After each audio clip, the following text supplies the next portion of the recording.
Yo, Project Catch Up continues. Today is a beautiful day. Welcome to another episode of A Chapter a Day to Keep the Devil Away. I am Tanaya Shea, and this is the place where we read a chapter of the Bible together every day until we finish the entire thing. Today we are going to be reading Exodus chapter 15. If you haven't read Exodus chapter 14, you should go do that. But if you're joining us for the first time, welcome home. Just be with us where we are. Okay, let's get into it. A song of deliverance. Then Moses and the people of Israel sang this song to the Lord. I will sing to the Lord, for he has triumphed gloriously. He has hurled both horse and rider into the sea. The Lord is my strength and my song. He has given me victory. This is my God, and I will praise him. My father's God, and I will exalt him. The Lord is a warrior. Yahweh is his name. Pharaoh's chariots, an army he has hurled into the sea. The finest of Pharaoh's officers are drowned in the Red Sea. The deep waters gushed over them. They sank to the bottom like a stone. Your right hand, O Lord, is glorious in power. Your right hand, O Lord, smashes the enemy. In the greatness of your majesty, you overthrow those who rise against you. You unleash your blazing fury. It consumes them like straw. At the blast of your breath, the waters piled up. The surging waters stood straight like a wall. In the heart of the sea, the deep waters became hard.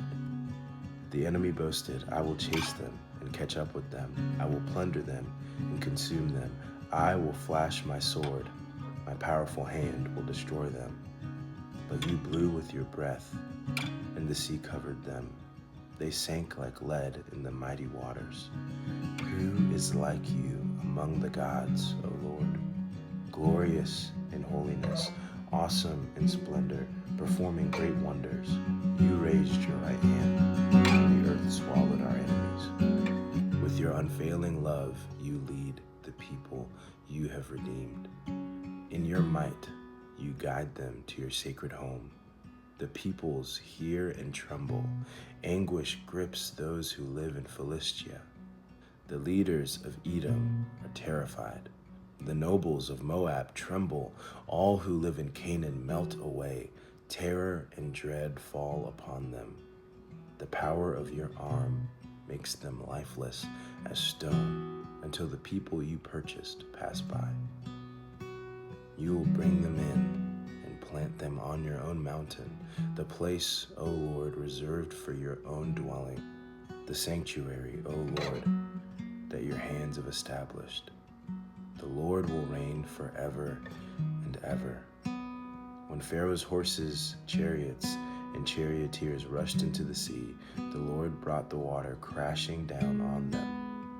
But the people of Israel had walked through the middle of the sea on dry ground. Then Miriam, the prophet, Aaron's sister, took a tambourine and led all the women as they played their tambourines and danced.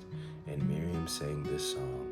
Sing to the Lord, for he has triumphed gloriously. He has hurled both horse and rider into the sea. Bitter water at Marah. Then Moses led the people of Israel away from the Red Sea, and they moved out into the desert of Shur. They traveled in this desert for 3 days without finding any water. When they came to the oasis of Marah, the water was too bitter to drink, so they called the place Marah, which means bitter. Then the people complained and turned against Moses. What are we going to drink? They demanded. So Moses cried out to the Lord for help. And the Lord showed him a piece of wood. Moses threw it into the water, and this made the water good to drink. It was there at Marah that the Lord set before them the following decree as a standard to test their faithfulness to him. He said, If you will listen carefully to the voice of the Lord your God and do what is right in his sight, obeying his commands and and keeping all his decrees, then I will not make you suffer any of the diseases I sent on the Egyptians, for I am the Lord who heals you. After leaving Mara, the Israelites traveled on to the oasis of Elim, where they found 12 springs and 70 palm trees. They camped there beside the water. A quick takeaway, I guess, of this, we see God's mighty hand. We see his amazing acts in the previous chapter. And then we see them singing songs of deliverance. We see them bringing instruments with them because somehow they expected, or at least they were commanded, right? Like, bring your instruments, right? They wouldn't have had them if they didn't pack them, you know what I'm saying? And then they get to this bitter water, and all of a sudden they're turning on Moses again.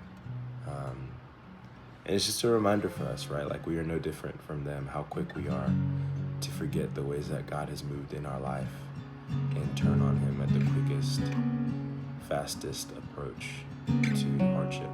All of a sudden, we've forgotten who he is and what he's done. So I guess my word of encouragement for you is let us not forget the ways that God has moved in our lives before, because when we face hardship, we ought to remember that God is with us and will fight for us. And if not, he is still with us and ready to comfort us through whatever the situation is.